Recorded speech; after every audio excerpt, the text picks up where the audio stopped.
loisirs, Lieu commun. c'est un lieu commun. Habitant. Le lieu commun. Lieu commun. Flâner. Lieu Habiter. commun. Lieu commun. Lieu commun. Courir. Comment comme lieu? Le lieu commun. Place. Lieu Campagne. commun. Usager. Rue. Lieu Immeuble. commun. Ce lieu commun. Mégalopole. Le lieu commun. Bienvenue dans Le Lieu commun, le podcast des amoureux et des amoureuses des villes, des campagnes et des gens autour. Ça y est, c'est l'été. Après un hiver à siroter des soupes de panais jusqu'au mois de mai, le soleil montre enfin le bout de son nez. Adieu les légumes anciens, à nous les tomates mozza et le basilic frais, viva Italia. Pour cet unique épisode de l'été, donc qui paraîtra au mois d'août, nous avons décidé de sortir des villes. Nous sommes allés à la rencontre de petites entités urbaines, accrochées le long d'infrastructures puissamment ancrées dans le paysage, passage incontournable de la transhumance estivale. Véritable microcosme regroupant les services, les besoins et parfois même les loisirs pour citadins de passage, ces espaces fleurissent tous les 15 km sur les autoroutes privées et offrent moult liquide à vos véhicules à moteur et à vos gosiers en manque de caféine. Ce mois-ci, dans le lieu commun, nous partons sur la route des vacances pour mener notre enquête sur les aires de repos, leur fonctionnement, leurs secrets et leurs habitants, aussi ponctuels soient-ils. Aujourd'hui donc, un programme chargé, avec un reportage sur l'aire de repos de la désillusion, le récit des autoroutes nippones et coréennes, et le témoignage non estival de Guillaume, routier de son état. Bien sûr, Morgane nous persuadera encore de ne pas détester les archis avec l'aire de repos de Julie. Comme la dernière douceur avant la fermeture annuelle de la boulangerie de quartier, le Payeton Turfu sera là pour vous éveiller le palais. Alors, vous êtes bien installés ? C'est parti pour le lieu commun numéro 3. Aujourd'hui, on prend l'air.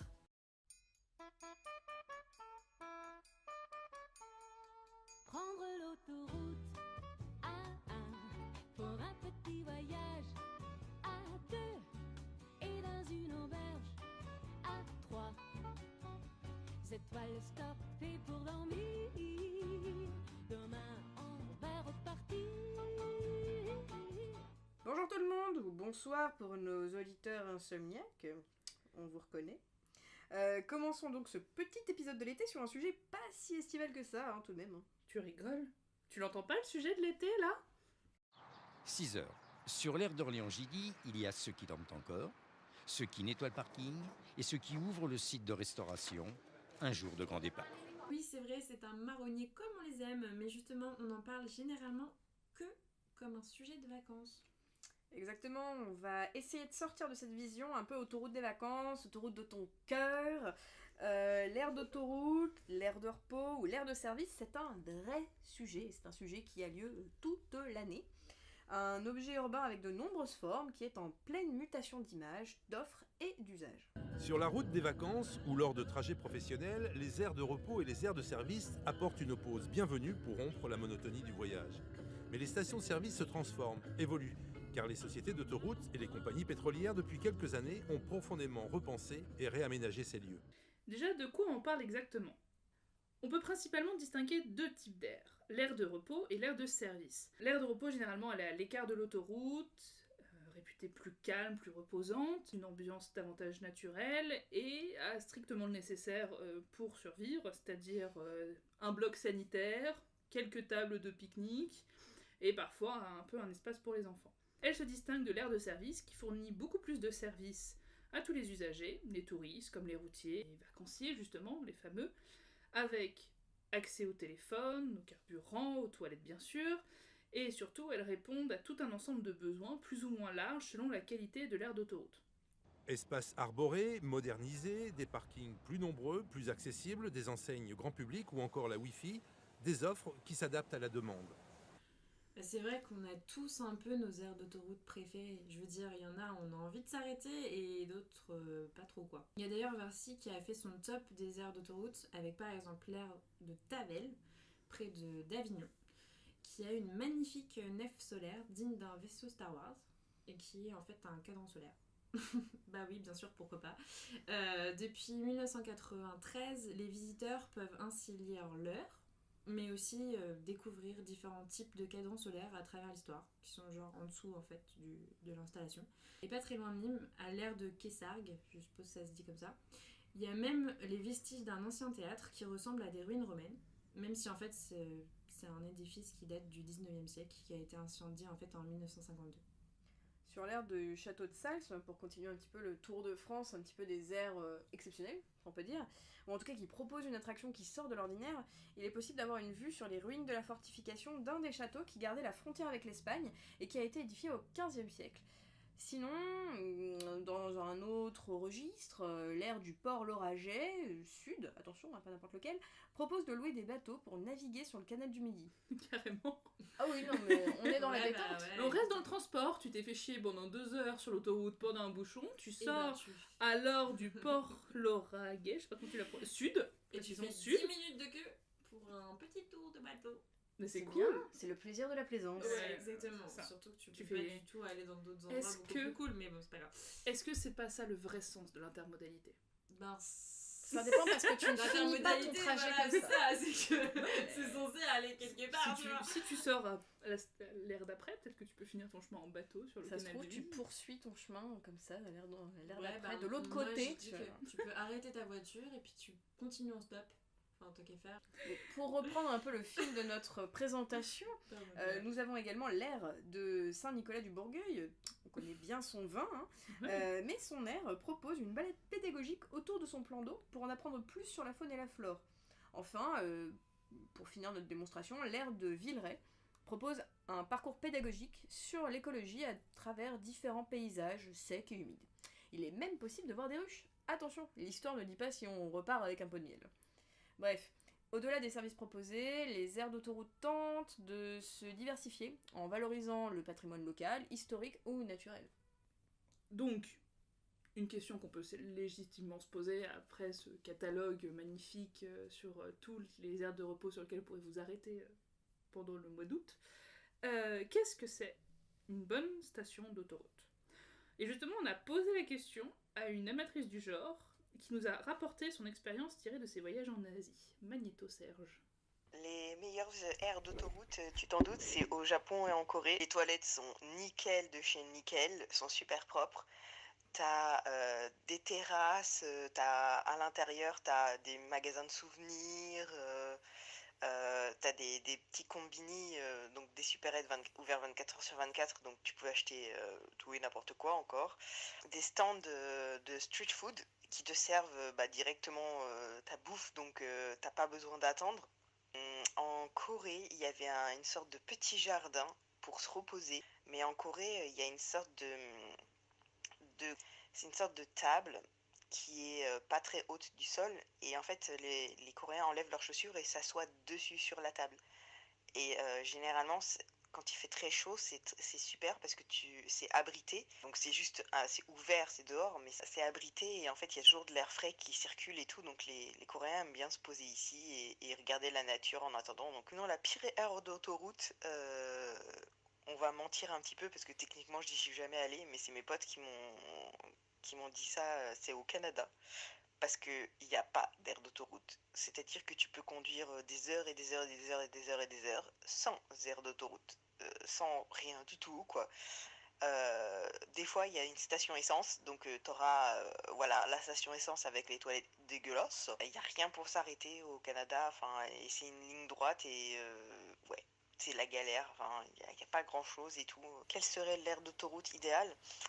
Franchement, un truc avec de la bouffe, parce qu'on peut pas survivre sans bouffer. Non, bon, après, c'est surtout quand tu prends le bus, en fait, où tu t'as pas bien préparé ton voyage, ou que tu veux pas prendre quelque chose de chaud qui pue dans le bus, bah, tu t'attends à ce que quand le bus s'arrête sur l'aire d'autoroute, il y ait quelque chose à manger et que tu puisses au moins te restaurer ou avaler un truc vite fait. Le premier cas, c'est vraiment la bouffe et le choix.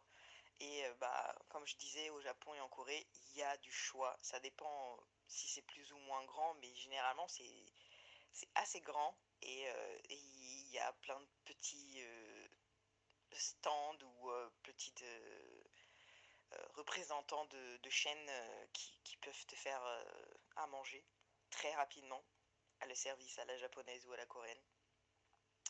Après, les toilettes aussi, évidemment, les toilettes nickel, ce qui n'est pas le cas dans les autres pays. Après, franchement, pour un peu se dégourdir les jambes, c'est bien de ne pas avoir que du parking et du goudron, mais avoir une petite aire pour marcher, avec des jeux pour enfants, de l'herbe, de la nature, des arbres, et des aires de pique-nique aussi, parce que quand tu es bien préparé, bon, t'as pas besoin d'acheter, tu peux aller manger directement, enfin, ouais, qu'il y ait des tables et voilà, que ce soit vraiment un truc accueillant et qu'on ait envie de rester au moins pour le déjeuner ou se faire une petite pause, voilà. Premier jour des vacances, on s'arrête à la station essence. Toujours peur d'oublier après la pause pipi quelque chose avant d'être parti. On a la glacière, on a casquette et crème solaire, on a la ventoline d'hélice, on a. Tiens, au fait, elle est où, Élise? On n'a pas. C'est bien parce qu'Audrey, elle a un peu fait le résumé de tout ce que les autoroutes françaises ont décidé de mettre en place et depuis, c'est quoi, 5-10 dernières années. Enfin, je pense que là, on a fait un peu le tour des top 5 de Vinci et des concessionnaires d'autoroutes. Hein. Mais je pense qu'on a oublié l'aire d'autoroute ultime. On a oublié The aire d'autoroute que tu attends depuis des heures de route. L'aire d'autoroute du rêve, du jeu et un peu du kitsch magique, on va pas se le cacher. Plaît-il? Morgane, tu ne parles pas d'archi là. Ça va commencer à se voir, côté tout le monde déteste les archis, parle quasiment jamais d'architecture. On s'en fout, c'est les vacances. Et puis vu le sujet, je ne peux pas me passer d'un échange de 10 minutes sur mon aire préférée. Aujourd'hui, nous allons parler d'architecture de l'ère de Jugy. Bon, c'est difficile à prononcer, mais si ça peut vous rassurer, elle a un autre nom. C'est l'ère des carpophores. Si ça vous rassure toujours pas, elle a un nom encore plus simple. Elle s'appelle l'ère des champignons. On avait dit pas de drogue. La drogue, c'est le rayon bien gardé de Lucie. Hein. Non, l'ère de champignons n'a rien à voir avec quelconque hallucinogène. C'est une ère pour les enfants. Oh, bah, c'est dommage. Hein. Revenons plus sérieux, c'est mauvais, la drogue et la voiture, ça ne fait pas bon ménage. La vie et la drogue, ça ne fait pas bon ménage non plus. Rouler sans drogue et sans alcool. Voilà, c'est ça. Ce message est sponsorisé par la sécurité routière. N'oubliez pas de faire un arrêt toutes les 2 heures. Il faut désaltérer, attention, il fait chaud. Écoutez Autoroute FM pour connaître tout du trafic. 107.7. Donc, justement, 107.7 va sûrement vous recommander cette super aire des champignons. Alors, l'aire des champignons, très classiquement, on peut la classer dans la famille des aires de repos, parmi les listes qu'on vous a données tout à l'heure. Donc, aire de repos avec un espace boisé, des tables de pique-nique et un coin sanitaire. Bon, après, il y a un léger détail qui vient pimenter un peu la vie de cette aire. Un musée du champignon. Une cave avec une champignonnaire de champignons hallucinogènes. Non, encore mieux, des toboggans, des cabanes et des balançoires en forme de champignons. Quoi? Arrêtez, c'est trop bien! Oui, mais... Il y a un peu la déception là, mais c'est juste une aire de jeu un peu originale, quoi. Je veux dire, on est toutes les trois les premières à partager notre veille avec les jeux d'enfants cool, mais de là à en parler plus longuement... Mais justement, il faut en parler plus longuement. Même en étant adulte, quand on tombe sur une aire de jeu pour enfants en forme de bateau pirate, de château ou je ne sais quel animal, on se dit que c'est original, super attractif et j'en passe. À partir du moment où le jeu d'enfant s'inscrit dans un imaginaire, un univers historique ou fantastique, il devient plus qu'un simple mobilier urbain. Ça devient un espace en dehors de tout. On est dans une rêverie, un ailleurs, une bulle en dehors d'une réalité. C'est le même sentiment au final qu'on peut retrouver dans certains parcs d'attractions. C'est vraiment ce sentiment d'ailleurs et d'échapper un peu au quotidien.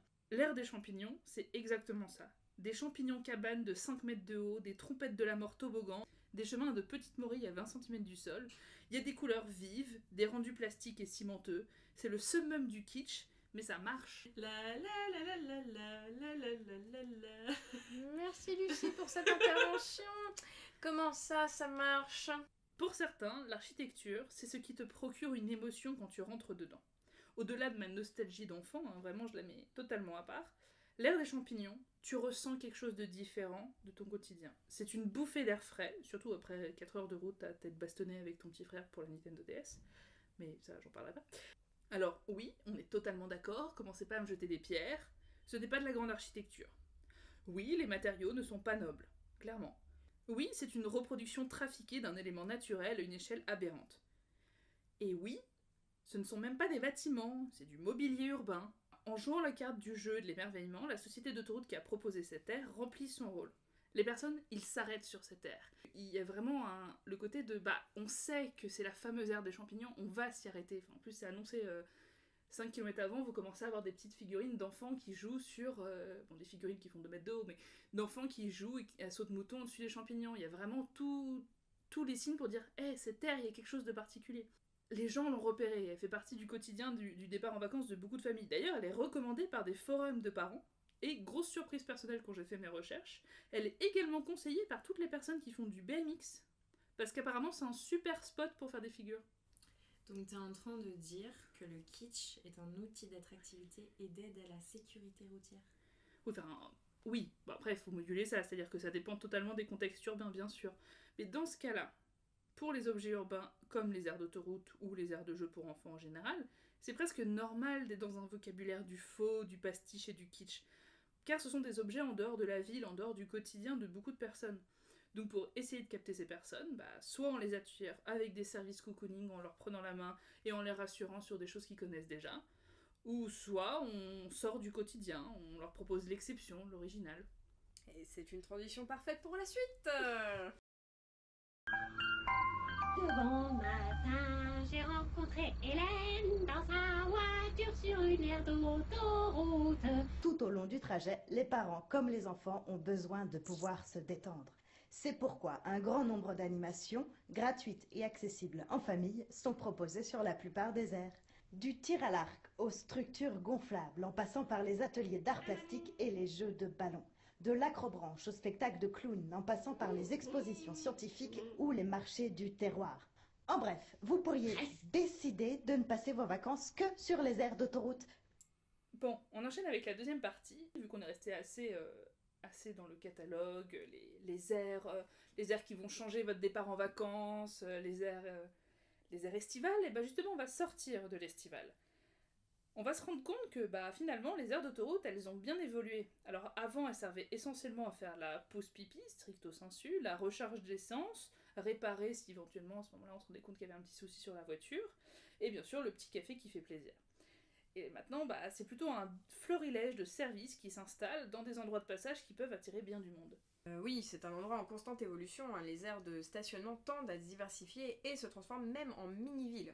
Entre les boutiques, les restaurants, les aires d'autoroute, se muent en de véritables micro-centres commerciaux. Sur l'autoroute A6, par exemple, l'aire d'autoroute de la Chaponne a été repensée en 2012 par Oraito, un designer de renom international.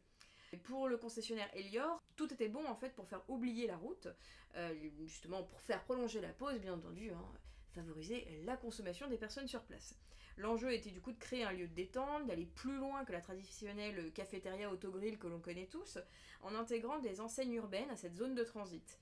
L'aire est ainsi une des premières à voir apparaître des enseignes comme Columbus Café ou un corner Virgin, des enseignes que l'on retrouve plutôt dans les rues de nos centres-villes. Une transformation exceptionnelle qui a coûté la rondelette somme de 10 millions d'euros et qui illustre bien en fait cette tendance de fond qui est celle de la montée en gamme des aires de repos à fort trafic. Car oui, l'aire de la Chaponne accueille près de 14 500 véhicules légers et 2 500 poids lourds par jour. Et ça c'était à date de la rénovation de la fameuse aire, donc c'est-à-dire en 2012.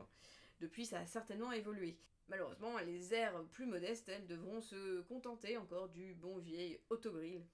En parlant des enseignes, certains auditeurs l'ont peut-être vu, mais Lucie et moi, on a été aux historiques à Montbazon fin juillet. Forcément sur le trajet, on a croisé quelques aires, dont une avec un panneau indiquant la présence d'un darty et d'une grande récré. Alors sur le coup, on était comme des folles, en mode mais sérieusement, carrément des boutiques.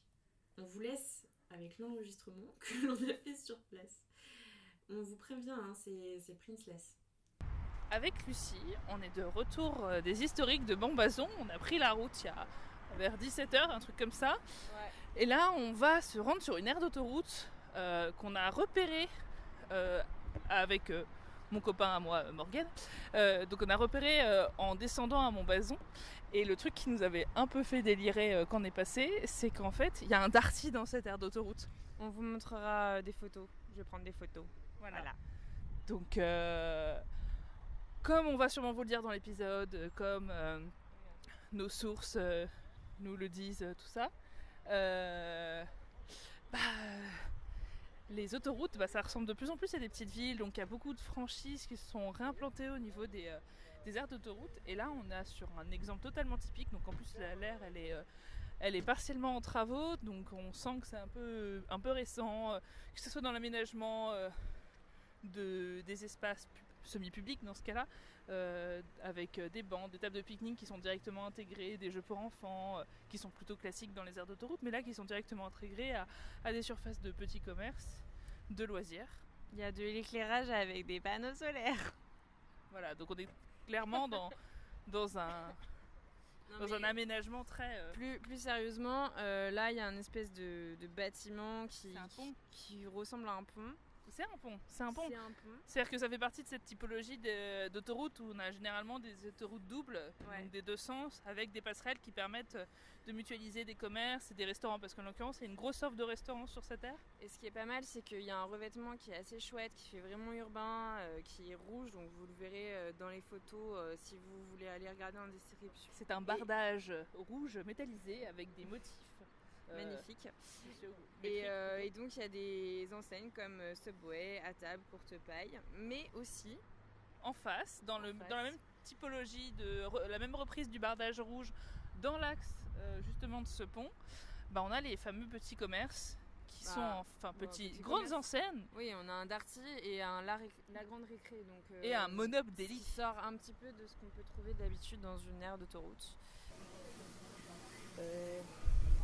Oui, le Darty. Ah là, d'accord, ce n'est pas un Darty en fait. C'est un coin Darty. Ouais, c'est un rayonnage. C'est un rayon Darty. Je suis déçue. Précisons que dans le rayon Darty sont regroupés sous l'enseigne techno les chargeurs de voitures, les tablettes, l'entretien auto. En fait, c'est bizarre, c'est très très bizarre. Alors, je pense que voilà, donc ça nous a conforté dans notre idée que effectivement, il y a des cartouches de gaz. Effectivement, c'est pas ici qu'on va acheter notre lave-vaisselle. Oui, donc en fait, on s'est fait un fantasme de ouf en se disant ouais, c'est un énorme Darty, on peut acheter son frigo et tout, alors que... Pas à ce point-là, mais bon... Ouais, bon, presque. Et en fait, non. Et bien voilà, la grande récré se résume aussi à 3 nounours. Donc je suis déçue. Et le Monop Deli, c'est pareil, hein, c'est clairement la reprise des produits que vous trouvez généralement dans un Monop et dans une aire d'autoroute, sauf que là c'est des produits Monop dans l'aire d'autoroute et pas les produits... Je suis tellement déçue. Mais moi aussi je suis trop déçue. Bon bref, il y a encore un peu de boulot pour que les aires d'autoroute... Donc il y a encore un peu de boulot pour que les aires d'autoroute se transforment vraiment en des quartiers de ville ou... Non, mais après je pense que clairement on est dans et en même temps, dans une reprise de code en fait. C'est plus de la reprise de code. Les usages principaux, c'est pas les usages d'une ville, c'est les usages d'une aire de repos. Ouais.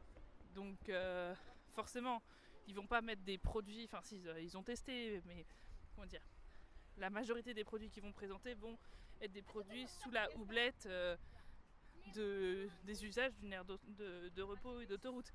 Donc là, il y a des trucs un peu plus techno à la Darty avec des produits pour votre tablette pour que vous puissiez brancher votre tablette pour écouter votre musique. Ça se fait partout quoi. Voilà, mais... Même dans les relais maintenant on trouve des trucs comme ça. Ce fut une expérience. Voilà, on a dit qu'on allait sur le terrain, on est allé sur le terrain pour cet épisode. Wow. C'est chaud. C'est assez décevant. Tu comprends pourquoi on appelait ça l'aire de repos de la désillusion ? Parce que moi, je l'avais vu 4 jours avant, où j'avais envoyé un message, je me suis dit, ouais, faut qu'on s'arrête à cette aire, je l'avais repéré. Tiens, un Darty.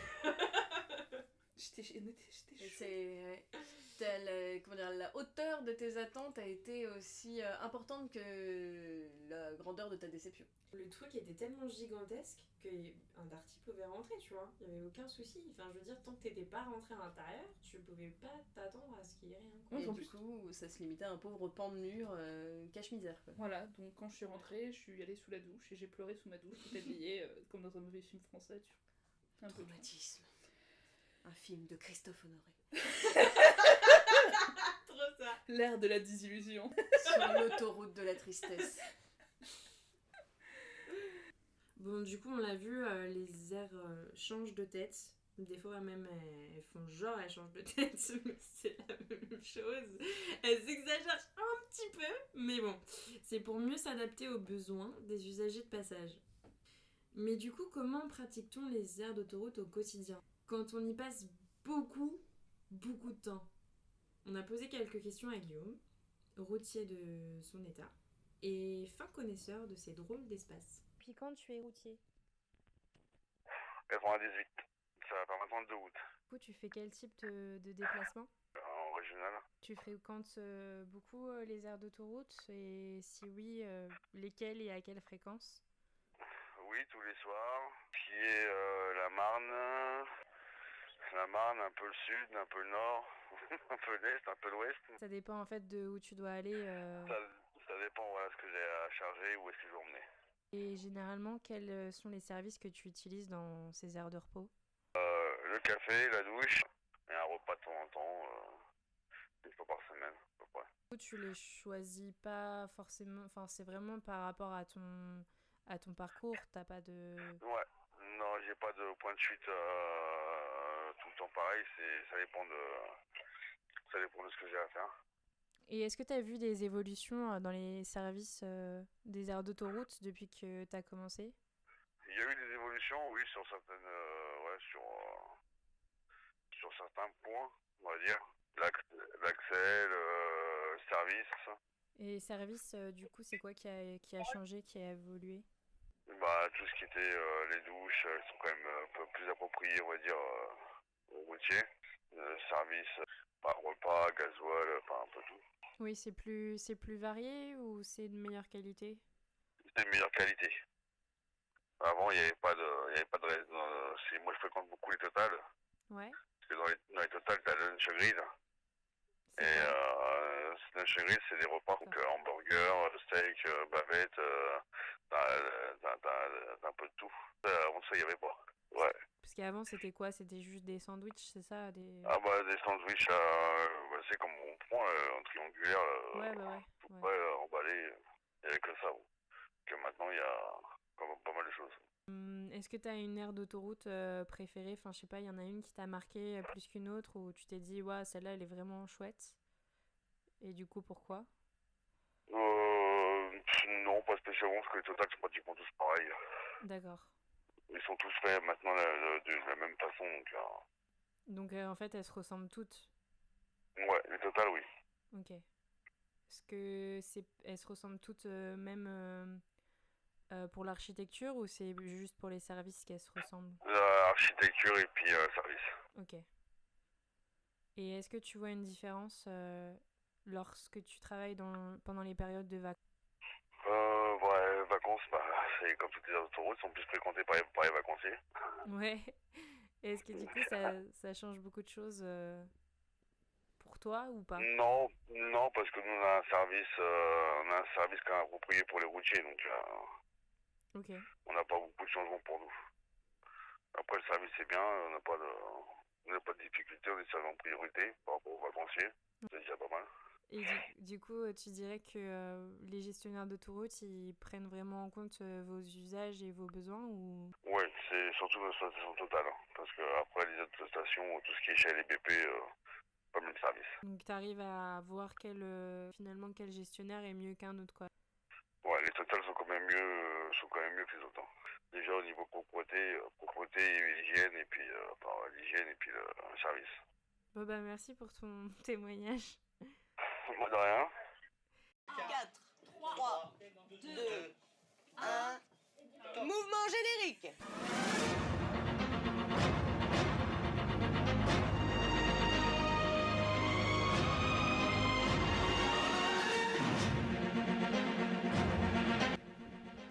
Mesdames, Messieurs, bonsoir. Nous sommes le 28 juillet 2026 et voici les titres.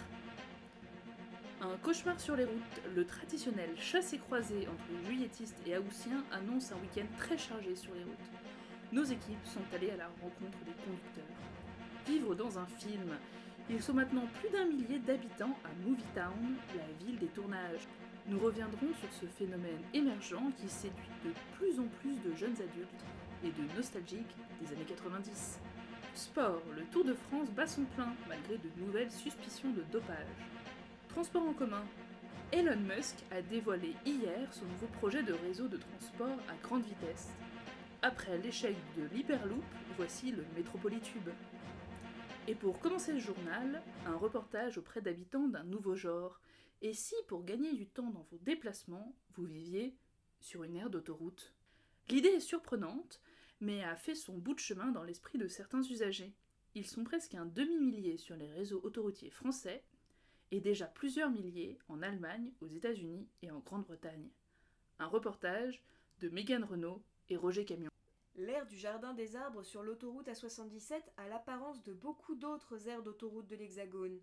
Avec sa station essence, sa sandwicherie, son restaurant, tous les éléments nécessaires pour satisfaire la pause recommandée par la sécurité routière. On peut même profiter d'un parc de plusieurs hectares où il est possible de découvrir différentes essences d'arbres. Mais la véritable originalité de cette aire d'autoroute réside dans ses cabanes mobiles. Stéphane a 25 ans et vit depuis 2 ans sur le réseau autoroutier. Tout a débuté il y a quelques années, il y a un véritable engouement pour les tiny house. Le principe était super simple, avec un budget de moins de 20 000 €, genre trop bien. On pouvait construire sa petite maison à roues et s'installer où on voulait. J'ai toujours aimé les cabanes et quand c'est sorti, j'étais encore très jeune. Je me suis donc dit très tôt, wow, c'est le mode de vie que je veux avoir. Au début, Timmy, c'est le nom de ma tiny house, et moi, on est plutôt resté sur le réseau secondaire. Mais les aires de vidange et les aires de camping-car ne sont pas toujours présentes ou très bien entretenues par les villes malgré l'obligation légale. Alors, je me plains pas, hein, les gens restent toujours très gentils avec moi parce qu'une tiny house, c'est original, c'est beaucoup plus mignon qu'un camping-car. Après presque une année avec Timmy, on s'est retrouvés à prendre l'autoroute pour rejoindre de la famille dans le sud. On a réalisé que les services étaient beaucoup plus adaptés à Timmy et moi que dans les villes. Mais genre vraiment quoi. Le constat est en effet indéniable. Avec sa tiny house qui dépasse les 1,95 m de haut, Stéphane n'a pas accès à de nombreux stationnements de centre-ville, et même de centres commerciaux.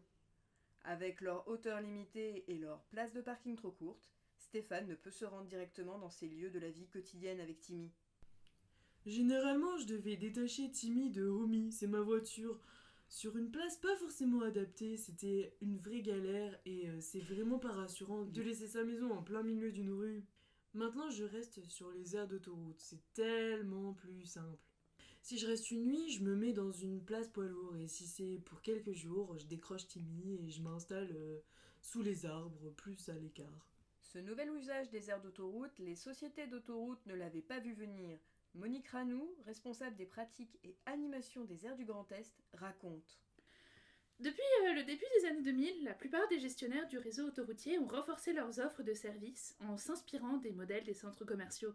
Au-delà des considérations économiques, l'idée était de favoriser des arrêts plus réguliers et plus longs des automobilistes pour diluer le trafic et diminuer le risque lié à la fatigue au volant. Quand les premières tiny houses se sont installées, on s'est posé beaucoup de questions. Quelques mois, on a même envisagé de les expulser, mais des associations de tinies sont venues à notre rencontre.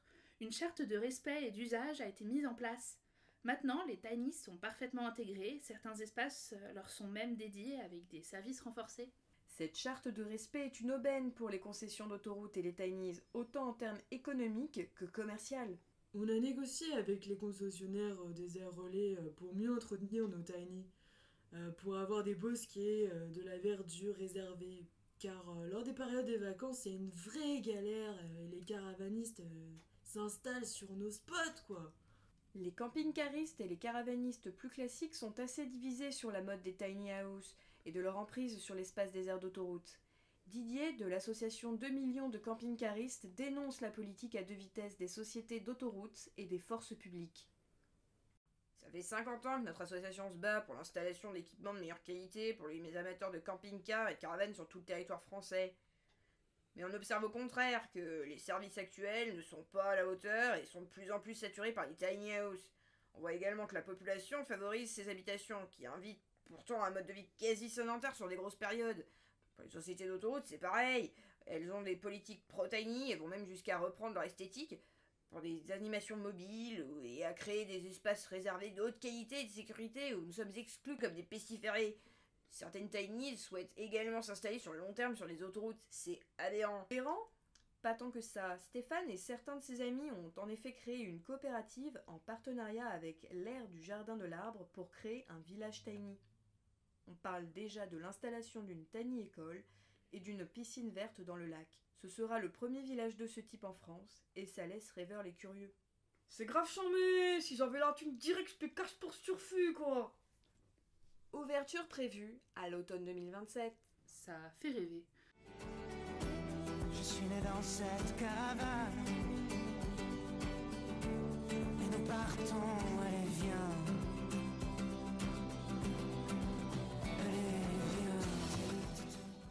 Eh bien, un futur sympathique, à base de petites tiny house. D'ailleurs, normalement, il faut savoir que j'ai été sur la fameuse aire de l'arbre pendant mes vacances très récentes. Ouais. Et j'ai pris des photos. On les postera sur les réseaux sociaux. Et il est possible, vous voyez, des petites tinies qui apparaîtraient inopinément par la magie du Photoshop. Ah. Pour vos fonds d'écran, vos captures. Elle va tricher. Une belle incrustation. C'est ça, on aime les fonds verts. Ça, c'est important. Et du coup, ça clôt un petit peu notre 3e épisode sur les aires d'autoroute que j'espère vous aurez écouté en mobilité pendant que vous serez en train de vous rendre à Marseille, à Nice, peut-être... À Dunkerque. Ah oui, non, là... À Dunkerque, on n'a pas pu, on a reçu des pressions. Ah oui, merde, pardon. Non, malheureusement, on fait beaucoup moins rêver les gens, là, comme ça, hein, avec du Dunkerque. Hein. Bah si, il fait frais. Là, j'avoue, là, en ce moment, moi, je me ferais bien une petite virée à Dunkerque, hein, parce qu'il fait chaud. Hein. Ouais, si on peut donner d'ailleurs une petite précision sur notre état de réalisation, en tout cas de ce tournage d'épisode, nous sommes à peu près à 50 degrés, hein, enfermés, mi-clos, dans un petit salon, voilà, sans aération, sans rien, pour les bienfaits du tournage. Nous sommes contentes. Oui, ça sue. Ça transpire. Petit épisode assez généraliste, mais ce sera le premier épisode où on a eu des interventions extérieures. Voilà. Yes. On espère que ça vous aura plu. De toute manière, vous pouvez toujours réagir à cet épisode sur Twitter, sur Facebook, et bien entendu, nous répondrons à toutes vos questions. D'ici là, on vous fait des gros bisous. Bisous. Des bisous. Et on vous dit à bientôt sur le lieu commun. À bientôt. À bientôt.